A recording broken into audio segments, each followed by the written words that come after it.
Aquaus Kelley, 7 Days of Wisdom, Friday, May 29th, 2020.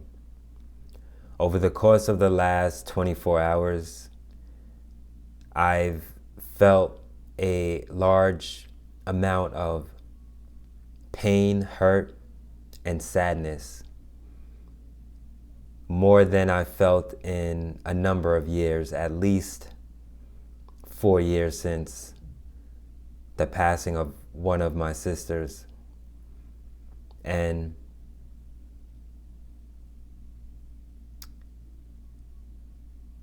because of the events that have taken place in Minneapolis, Minnesota, with the murder of George Floyd and the effect of the lack of accountability, immediate accountability, the same accountability that we would require of any other circumstance or situation where someone is murdered and taken into custody. The lack of that has led to a chain reaction.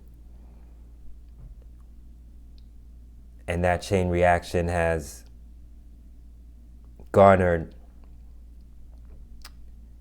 polarizing reactions, which has just led to the continuation of division throughout this nation, throughout the world.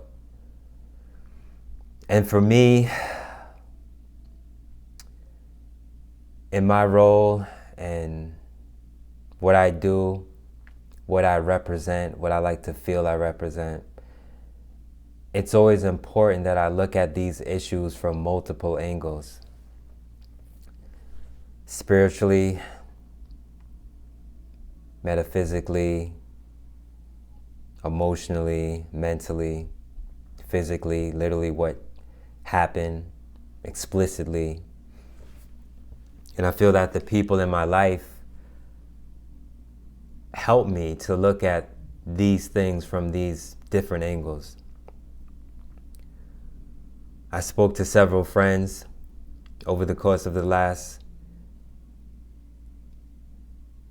24 to 36 hours.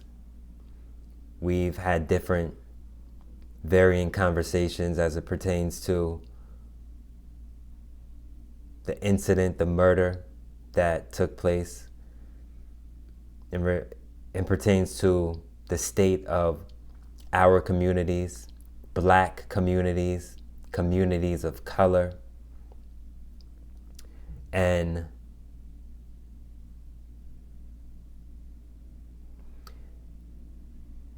as of right now,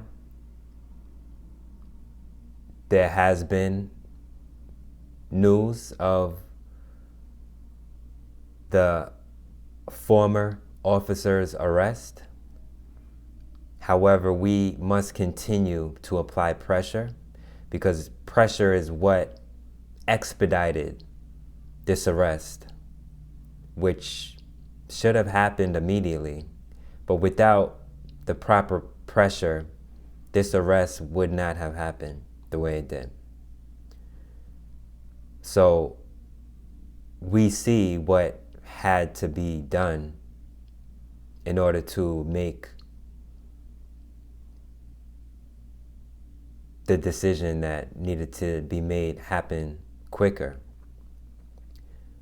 However, there's still a lot more work to be done. Last night, I knew it would be difficult coming into today, because I knew I would have to speak to my students about the current state of this nation and this country and what we're going through, about racism, inequality, injustice. I knew I would have to have a very difficult conversation with my students, a conversation that I've never had before, a conversation that I will have again, and a conversation that needed to happen as thoroughly and eloquently as I possibly could have communicated to 5th grade students. I cried a lot over the course of the last day, I'll be honest, and I'll probably cry again during this recording, and that's okay. Because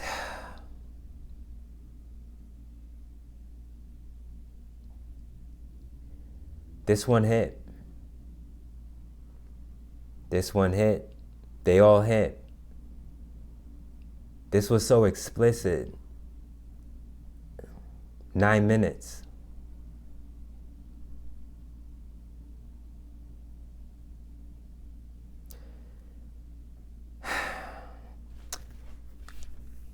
I wrote on paper about tension and turmoil, and in regards to my state, as well as the state of many other people, specifically within a black community, specifically black men, knowing that in a way we are disposable. Think about that. How does it feel to live a life in a society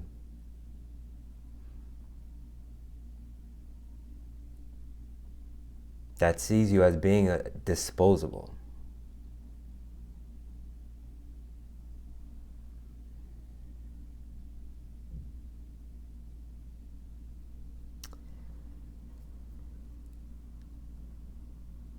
Am I okay? No, I'm not.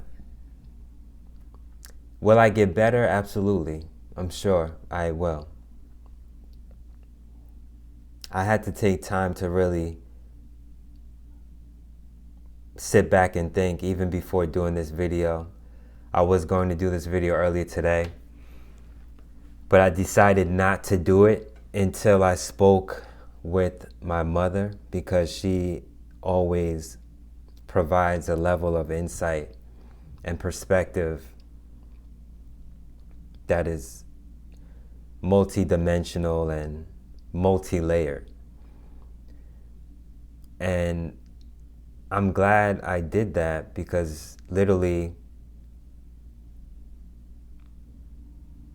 I broke down. I broke down. I wasn't crying. I wasn't tearing. I was literally sobbing over the kitchen sink. Literally. Sobbing to the point where I couldn't even speak for about maybe 4 or 5 minutes. I couldn't say a word.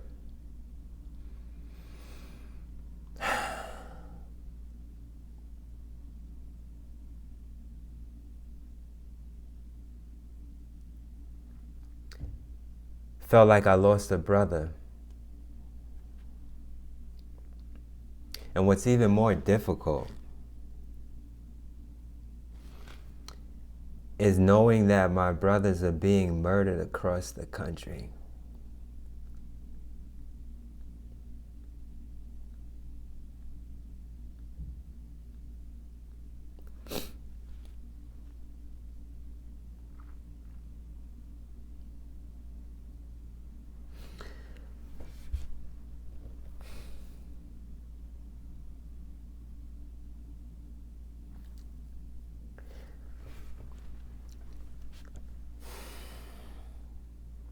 So even with this,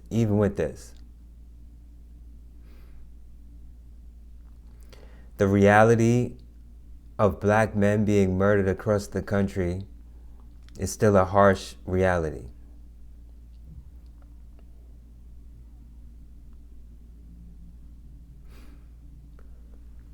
It can be me, my brother, my cousin, my family, my friends, depending on who's looking at this. It may or may not be you.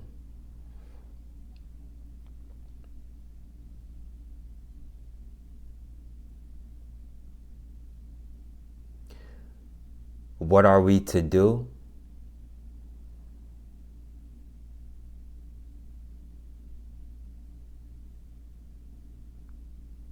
That's the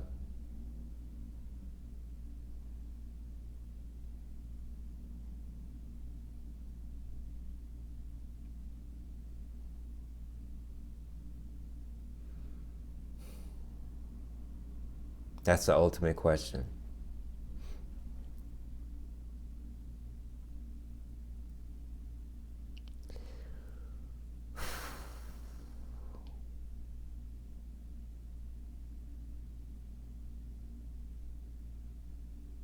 I think of leadership, I think of the structure of the systems that we have in place.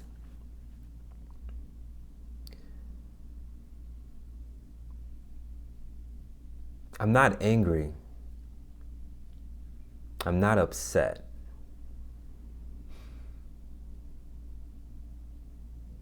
Should I be? That can be up for debate.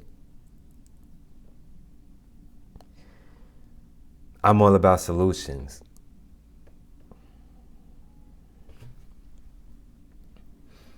In talking to my brother yesterday, we spoke about a lot, and one thing that really resonated with me, he said action and energy. Action and energy. What action are we going to take, and where are we going to apply this energy? That's the question that I have for myself, as well as for everyone else. What action are we going to take? What action are we going to continue to take? How are we going to apply our energy?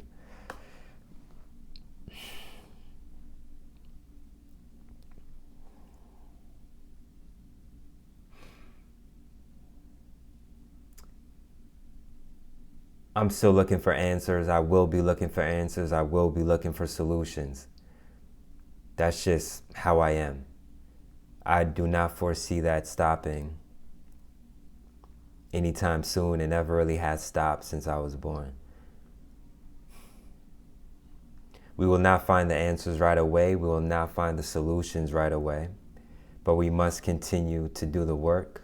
We must continue to educate ourselves. We must continue to learn. We must continue to have these conversations. We must continue to have courageous conversations. We must continue to feel uncomfortable. We must continue to press and apply pressure. We must continue to apply the energy and apply the knowledge needed to hold our leaders accountable.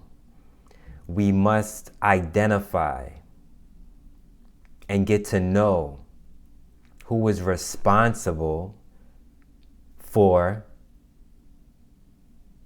the well-being of humanity and our people. Who are our community leaders? Who are our mayors? Who's in our city council? Who is our police chief? Who's our attorney general? Who's our district attorney? We need to know this like that on a local level, so that we know exactly who we should be holding accountable, in addition to holding ourselves accountable. In fact, we should hold ourselves accountable for holding our leaders accountable.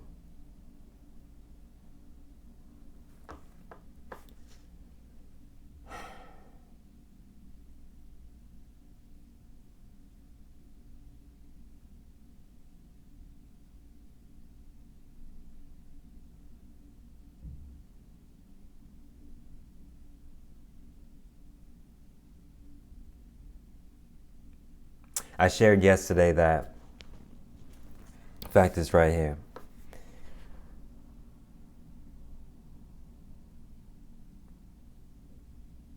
I'm obstinate in finding and working towards better solutions. So committed to that and so purpose-driven that I have envisioned the worst case scenario in the fight for justice. We need restorative justice.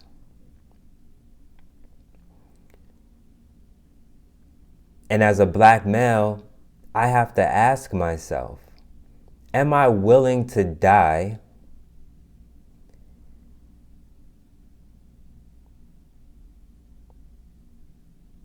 while standing for something?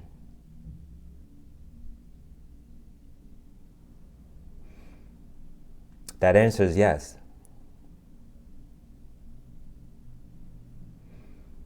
Otherwise, what is the purpose for living? I can confidently say that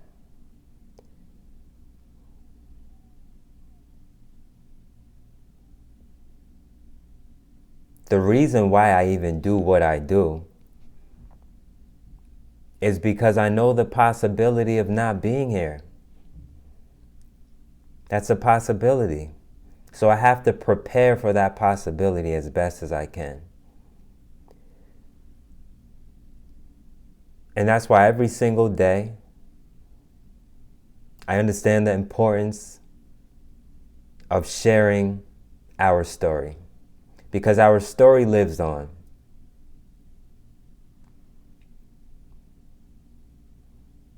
Certain history books cannot be erased. So I look to document everything I possibly can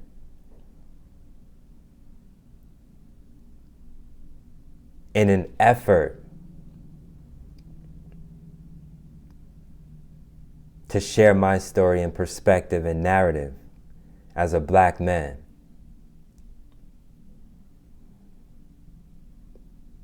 So that when I'm no longer here, my message is still here. That's really the only thing that matters. As I'm saying this, one thing my mother said is, racism is a sickness. Needs to be treated. And I asked her, what is the root of all of this evil? And she said that it comes from fear. Fear. People are fearful. Control, power, positions.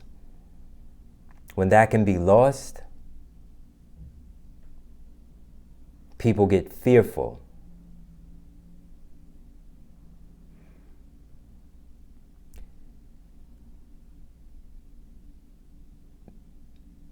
The sickness also stems on a spiritual level, she mentioned, when our spirit is not in alignment with our physical being somehow. I don't, we can get deep, but that's another thing that really stood out to me is the state of our spirit. What is the state of our spirit and our soul? Are we soulless beings?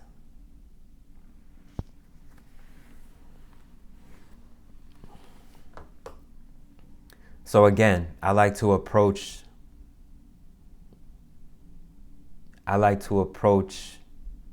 things from as many angles as I could possibly hit on, and I'm sure I didn't hit on everything. That's why I'm always open to just making mistakes, and I'm sure there are things I said in this video that I might look back on and say, things change, or I don't feel that way anymore.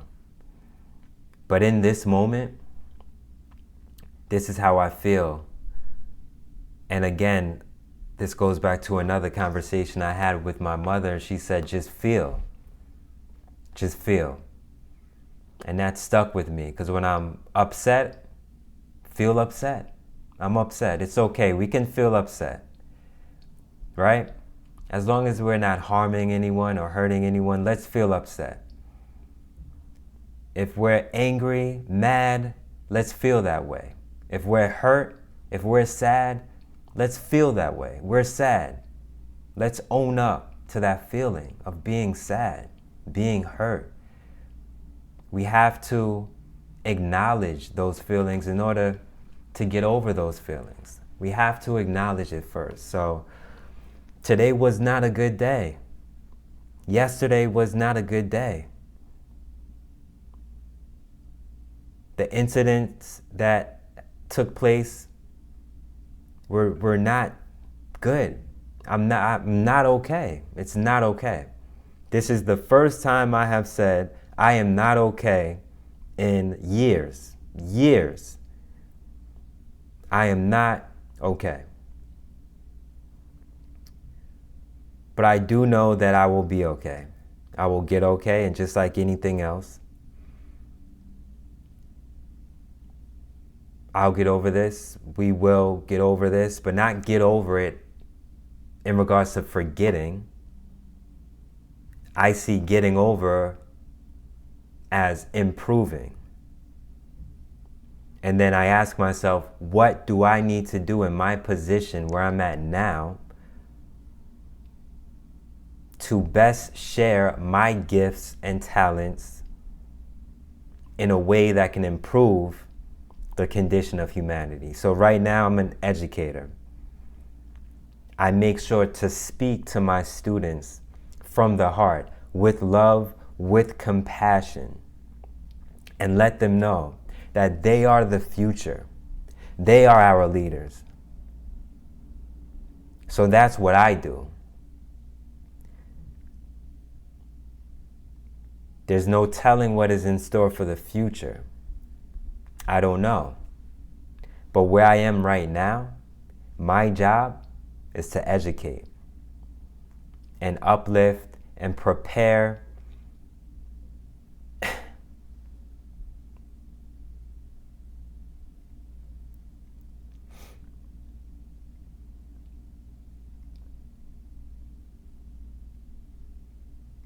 and prepare our children, prepare our students to really make a positive impact.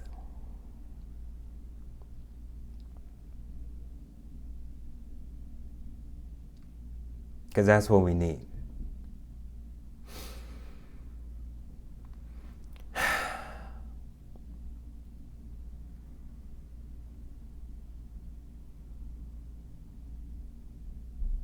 So my heart is with the family of George Floyd and the families of all of our brothers and sisters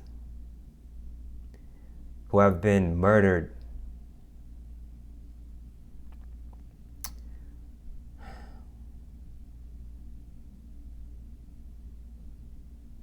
based on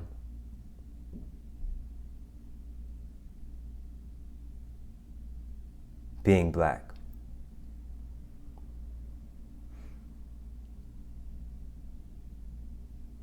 We have to do better.